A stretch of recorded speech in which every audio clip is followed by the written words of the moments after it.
Welcome back guys to another update for Cyberpunk's patch 1.5. There's a lot of new content I haven't talked to you about yet. And that includes some amazing new police chasing events, a new pet for your apartment, and a brand new weapons dealer which is now available for the first time. We will talk about all this and how you can get it in this video, so stay tuned and check it out. First of all, we have new police chasing events. That is always a car from a certain gang from that area which is trying to escape from the cops, and they appear in some certain fixed streets. But not every time, so it is kind of a bit random if they appear, but there are scripted locations for that. However, the outcome of the fight after the chase has actually ended is completely random. Sometimes the cops will just shoot all the gang members, or the gang members are just throwing a grenade and blowing off all the cops at once. Speaking of grenades, it actually looks like the enemies are throwing a lot more grenades now. And it also seems that grenades have been heavily buffed as well. However, I was desperately trying to get the cops inside their car, which is just standing on the pedestrian here, but they never actually tried to chase me down. So it does not look like that they can actually do that right now, but I think they are just one step away from actually implementing such a feature. Even better though is that we get another pet for our apartment, and it doesn't matter which life path you actually choose, you can collect the Iguana egg on every life path. You will actually get an egg from the same iguana that you smuggled into Night City in your first mission when you started as a nomad. But it doesn't matter which life path you actually choose, you can collect the iguana egg from Yorinobu's office when you do the heist mission. There's also a quest marker on that egg and you can put it in your apartment to actually make it hatch. But making this iguana egg hatch is actually not so easy. Johnny is absolutely right when he says patience is a virtue, because you have to skip time for at least 50 to 70 days to actually make that iguana hatch. So if you want to hatch it immediately, then you have to skip a lot of time here. Other than that, you can just wait and continue your playthrough, because when you want to reset your vendors and skip time for certain quests, then you will actually hit the 50 or 70 days anyway. So at some point you will actually enjoy your beautiful new iguana pet in your apartment, which is absolutely awesome. And again, it doesn't matter which life path you choose, it only matters that you get the egg and then you can hatch it with any life path. You could also try to skip into Konpeki Plaza again with some glitches, and the egg will actually be there, it will be added. So you can get in there, collect it by glitching through the door, glitching through walls, and you can actually enjoy it even in your other playthroughs. And of course you can also still get nibbles, so that is not a replacement, that is an additional pet for your apartment. There's also a brand new Maelstrom weapons dealer in the All Foods factory when you do a certain outcome of the pickup quest.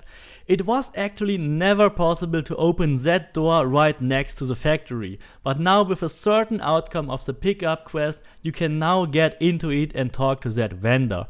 I know it was also possible to glitch into it and talk to him before, but there is now a legit way to actually open this vendor for everyone. So you don't have to use any glitches and clip through walls and do some very crazy climbing to get into it. You can now just open the door and go to him.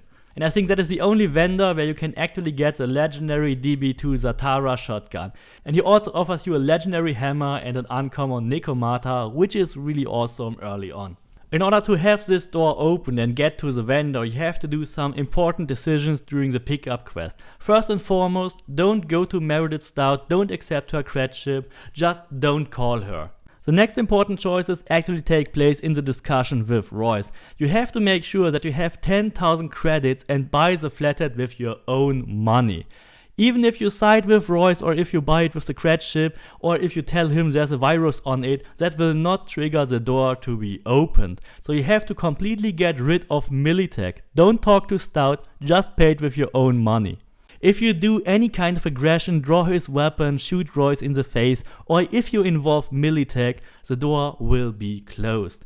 Even if you tell them that there's a virus on the cred ship, Militech will attack and the door will be closed. You have to completely ignore Militech and you have to pay the flathead with your own money. That is the only way to get the friendly ending, and Dum Dum will bring you to the exit of All Foods factory. And the new vendor and the door will be immediately open after the quest. You have now a second chance to collect the Death and Taxes pistol. It will now be available in Judy's apartment in her braindance room. If you played again on patch 1.3, you were actually able to get the death in Texas in Maiko's office during the X Factor quest from Judy's storyline. So in case you missed that weapon or you already did that quest, you can now also collect it in Judy's apartment again. This weapon is actually really good because it shoots 2 bullets, which means when you make a headshot you will also deal the double amount of damage compared to any other weapon of the same type. However, if you have already collected the death in Texas during the X Factor mission, I'm not sure if it will also be available in Judy's apartment. That is probably only for old save files which don't have the chance to get this weapon. I also want to explain you the new mitigation effect. Mitigation completely removes a part of your damage. So if you have 50% mitigation, it removes 50% of the damage you would take, and if you have 100% mitigation strength, it would remove 100% of the damage you take. But since that would be too overpowered, in this game they added a mitigation chance. So there is a chance to actually apply your damage mitigation. You have to multiply the mitigation chance with your mitigation strength. So since your base mitigation chance is 10% and the base mitigation strength is 50%, and you multiply those two values, you get an overall damage reduction of 5% on average. And if you increase your mitigation chance to 20%, you already have a damage reduction on average of 10%. And if you also increase your mitigation strength, you could receive the same results. So if there's a way to increase both of these values to be 100%, then we would completely be immune to everything in this game. But I actually don't think that that is currently possible to achieve. However, there is another chance to get to 100% resistance and 100% damage reduction, and that is when you stack 2 of the Panacea mods in your legs. Both of these reduce 25% of all damage types, which means thermal, electrical or chemical damage.